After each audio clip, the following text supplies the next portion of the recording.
Энэ улсын хурал маань одоо өнөөдөр 3 дахь засгийн газрынхаа нүрийг үзэх гээд сайдад нэр дэвшигчдээс асуулт асууж байна. Засгийн газар огцрох бүрд төрийн захиргааны төв байгууллага хөдөлгөөнд орж бүтцэд өөрчлөлт орж бөөн зардлууд гардаг ийм бас явдал байдаг.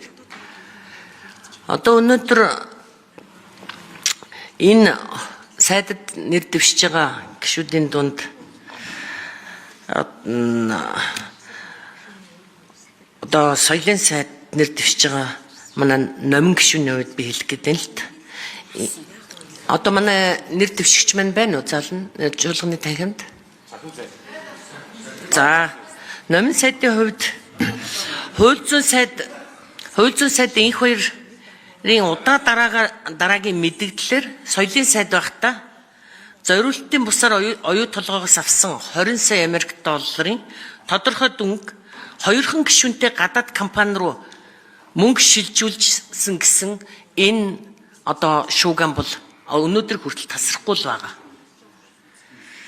За өөрийнхөө Википедиа хаягийг хөгжүүлсэн, гадаад явахдаа хэл хүүгээ бэлтгүүлсэн, бүр хоолны мөнгө зардалч гэсэн ийм одоо мэдээлэл явдаг. Тэгэхээр одоо энэ зориултын бус зарцуулалт энэ сайд байхдаа ийм зохисгүй үйлдэл хийжсэн ийм одоо нэр дэвшигч өнөөдөр шинэ засгийн газрын сайдад нэр бүтцэд орж нэр дэвшээд орж ирж байгаад бол бас гайхаж байна. Энэ асуудал одоо юу болсон болоо? Учрал сайдаа. Дахиад одоо ингээд номин гишүүн та ийм зарчимгүй асуудалд нэр холбогдохгүй байж чадах уу гэж номин гишүүнээс асуух байна.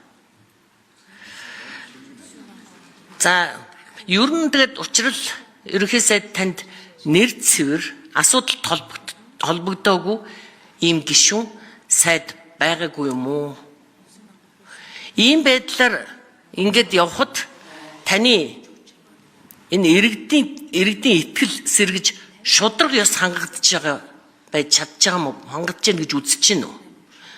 Ер нь энэ засгийн газрын шинээр байгуулагдах засгийн газрын уриал оцсон ер нь юу юм бэ? Нөгөө л уртлын зандан шатар ерөнхий сайдын засгийн газар хүний хөгжил, боловсрал, эрүүл мэнд том мега төслөл гэсэн. Тэгвэл энэ засгийн газарт ямар одоо чиглэлээр яг үйл ажиллагаагаа явуулах юм? Энд ер нь 90 мянган олон л өнгө харагдаж байгаа. Хүнд сурталтай ч хүмүүс нь харагдчихл байна. Хөнгөн жингийн бүхүүд нь харагдчихл байна. Гүйдэг суудаг улсууд гишүүд ч явж л байгаа. Мэдээж сайн ажилласан, мэдлэг туршлагатай зарим сайдууд нь ажиллаа өгсөнд маш их харамсаж байна.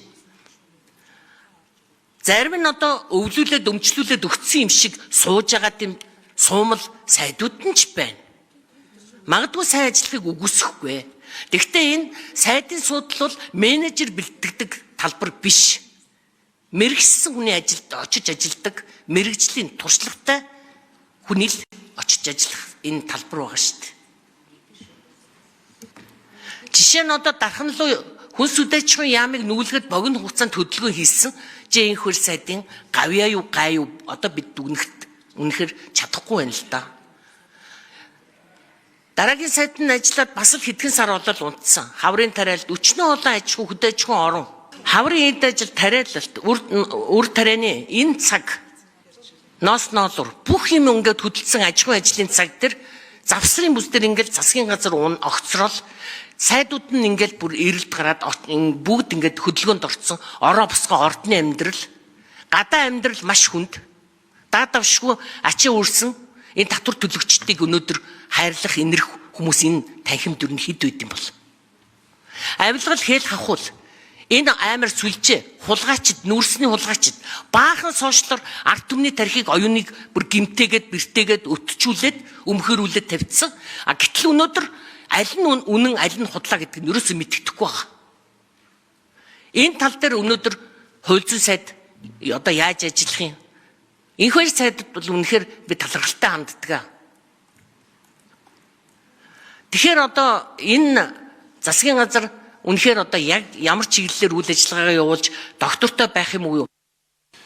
За бүгдэд таалагдах бүрэлдэхүүн хизээж байгаагүй. Хизээж байхгүй нь бас үнэн баг. Энэ бол эрхчлөөд нийгмийн зүй тогтол. Сүрэг хүчин бол их барьж байгаа намын байгуулж байгаа засгийн газрыг шүүмжлэх нь энэ бол арчилсан орны нээлттэй үзэгдэл. Тэгээ би сүрэг хүчнээ үргэлж хүнддэг нь та бүхэн шүүмжлэх хэрэгтэй, хяналт тавих хэрэгтэй. Гэхдээ засгийн газрын ажил бол их хурлын гишүүн эсвэл одоо их хурлын дарга бусад одоо албан тушаалаас их өөр. Би бас 3 удаа засгийн газарт ажиллаа. Яг ачаа үрдгэл ажил.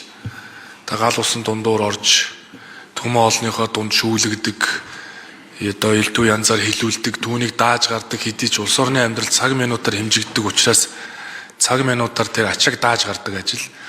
Тийм ч учраас шинэ үндсэн хуулиар энэ ерөнхий сайд өөрөө кабинетаа бүрдүүлэх нь ерөнхий сайдад өөрт нь хариуцлага тооцох гэдэг хэлбэр.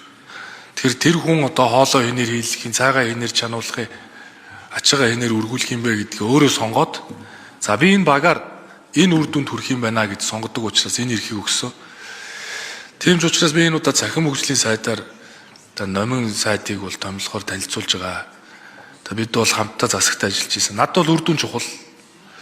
Ном бол өнгөрсөн хугацаанд энэ зөөлөн хүчний индексийг урагшлуулахад, энэ цахим засаглалын индексийг урагшлуулахад онцгой гавьяа байгуулсан.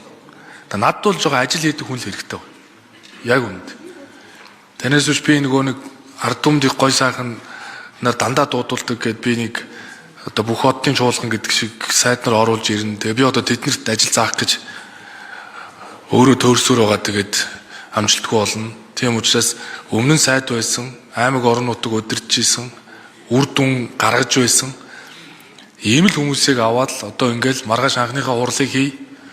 Дараа 7 хоногоос ажилдаа анцуу шамлаад оръё. Тэгээ гал усан дундуур явна. Элдв үгээр шүүмжлүүлнэ. Тэгээ шүүмжийг үл тоо үр дүнд гаргахын төлөө явах гэж л би шаардж байгаа. Тийм учраас яг нэг ачаа даах чадвар болоод манай энэ цахим засаглалын индекс өнгөрсөн хугацаанд 28 байр урагшилсан. Цаашдаа бид надад энэ хүн суртлын чөлөөлт гээд энэ бодлогоо хэрэгжүүлэхэд буюу танд хэлээд байгаа энэ эрх чөлөөний 4 зам 4 чөлөөлт, авилгын эсрэг чөлөөлт, ногоо хөгжлийн чөлөөлт, эрх зүйн чөлөөлт, эдийн засгийн чөлөөлт гэсэн 4 чөлөөлтийг хийхэд буюу энэ авилгын эсрэг чөлөөлтийг амжуулахад нээлттэй засаг их чухал. Тийм учраас бизнесээр дамжуулаад зөвхөн зөвшөөрлийг цахимаар олгох бизнесийг олон нийтэд танилцуулна. Тэгээ ер нь одоо Монголыг агсан төвшөнд гаргана. Үүн дээр бол би бас номын сайдыг хариуцлага хүлээгээ ачаа өрөөд ирсэн хүн цааш чадна гэдэгт эргэлзэхгүй байгаа. Тэг үр дүнгээр харуулах байхаа гэж бодож байна. Бичмэг шинэ асуултанд хариулъя. Юун төрөнд энэ хүү 20 сая доллартай холбоотой асуудлыг төрийн захиргааны байгууллагын хувьд бол ямар ч соёлын яамтай буюу миний өмнө нь тэргүүлж байсан яамтай хамааралгүй. За миний хувьд болвол яг тухайн үед бол Монгол Улсыг олон улсад сурчлах үндэсний хороог ахилж ажиллаж байсан. За энэ ажлынхаа хүрээнд бол би 2 жилийн хугацаатай Монгол Улсыг олон улс сурчлан таниулах стратеги төлөвлөгөөгөө боловсруулад энэ стратеги төлөвлөгөөний хүрээнд хийгдсэн ажлуудын 200 гаруй хуудастай тайлангаас зөвхөн нэг хуудсыг тусгаалan гаргаж тавьсан юм ташаан мэдээлэл дээр суурилсан шууд гүтгэлэг гэж үзэж байгаа. Миний хувьд бол ямар нэгэн авилга ашиг сонирхлын зөрчилтэй үйлдэл нэг ч хийгээгүй. Төрд ажиллаж байх хугацаанд зөвхөн Монгол Улсынхаа нэр хүндийг дэлхийд өргөхийн төлөө ажилласан. За энэний үр дүнд ч гэсэн өнөөдөр бид бүхэн аялал жуулчлалын салбарт эдийн засгийн эргэлтийг 1.6 тэрбум төгрөг доллар шуу 1.6 тэрбум доллар болгож нэмэгдүүлсэн байна. Мөн одоо намайг ажил авч явах үед буюу ковидын өмнөх үед 500 мянга орчимжуулч иржсэн бол өнөөдөр 800 мянга орчимжуулч ирсэн байна. Ер нь тэгтээ та бүхэн юуг ойлгох ёстой гэхээр бид өөрийн улсаа зүгээр сурталчилж байж эргээд орлого олноо. Нөгөө талдаа бид бүхэн улсынхаа мэдээллийг дэлхийд зүгээр ойлгуулж байж одоо нөгөө түрүүний яриад байгаа эдийн засгийн индексүүд нэмэгдэн, зөөлөн хүчний индексүүд нэмэгдэн энэ ажлыг л би бүрэн хэмжээнд хийсэн. Ямар нэгэн авилгал ашиг сонирхлын зөрчилтэй асуудалд оролцоогүй гэдгийг аль биесээр хэлье. Учир нь сайд та бас миний юунд гүйцэд хариулсангүй л дээ зүгээр өөрийнхөө хуучаа ажиллаж байсан цахим энэ яамны хадлаараа ярьж байгаа шиг байна тийм ээ. Нэг виш гэдэг юм бол нэг өөр өгдөг, хүлээлт гэдэг юм чинь тас өөр юм л да. Гэхдээ номын гишүүний хувьд дахиад одоо энэ сайдад нэр дэвшиж байгаа. Энэ сайдын үүрэгт ажлыг хийх явцдаа ингэж дахиж нэр ийм одоо үйлдэл гаргахгүй байх тийм баталгаа юу байгаа юм бэ л гэж асуусан. За би бол ардын намын дарга, олонхыг бүрдүүлж байгаа намын дарга. Тэгэхээр бид бол засгийн газрыг бүрдүүлэхдээ нэг тул энэ олон талын олон ургалж үзэл бодол уралдуулж санал шийдэлд хүрдэг кабинетийн зарчмаар ажилладаг байх шаардлагыг ил тавина. Тэгэхээр манай сайд нар цаашд бол мэдээж одоо биедас үзэл бодол илэрхийлж ажиллахгүй байхыг би хүсэж байна. Тэгэхээр засгийн газрын гишүүд бол кабинетийн зарчмаар ажиллана гэдгийг бол хатуу санах хэрэгтэй. Өнөөдөр би энд томилгоор танилцуулж байгаа сайд нар бол миний дэвшүүлж байгаа, ерөнхий сайдын дэвшүүлж байгаа бодлого зорилтыг яаж дэмжлэг үзүүлж ачаа үрэх үү гэдэг сонголтыг л хийсэн. Тийм ч учраас засгийн газрын гэмт хэрэгтэй тэмцэх, дээрэс нь авилгын төсөөлийн индекс 10 байр хойшлцсон байгаа явдал гэмт хэрэг болоод дууссаных нь дараа ярьдаг биш, урьдчилан сэргийлэх ажлыг илүү хэрэгжүүлэхэд би бол сайд нарыг бас сонгосон. Жишээ нь хууль зүйн сайдаар ажиллаж исэн энх хоёр сайдыг бол би өнгөрсөн хугацаанд төрийн өмчт компани хууль, нийтийн өмчийн хуулийг бас боловсруулж өргөн мэдүүлж байсан сайн хуульч.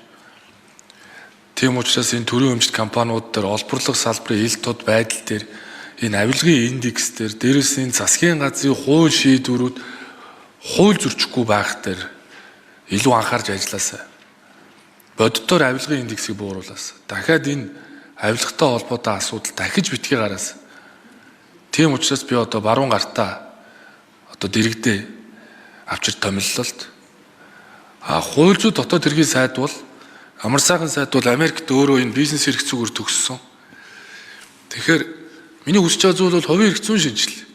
Энэ арилжааны хууль, дампуурлын хууль, энэ иргэний хуулийн шинжил, одоо энэ эдийн засгийн эрх чөлөө, энэ татварын шинжил, энэ эрх зүйн чөлөөлт хийхэд илүү манлайлаас. Тэгэхээр би засгийн газрын гишүүд нэг зүйлийг л шахна. Үр дүнгээрээ хэмжүүлээ. Болоогүй юмыг битгий гарч олон юм яриад бай. Болоогүй зүйлийг телевиз болгоноор гарч рекламадад байх шаардлага байхгүй.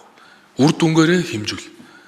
Тийм учраас одоо ийм байдалтайгаар их хурлын гишүүд биднийг нээлттэй шөмжилж шин. Сэтгэл дундуур байгаагаа илэрхийлж байна. Зарим нь. Тэгэхээр энд хариулт нь та нар яаж хариулдах вэ?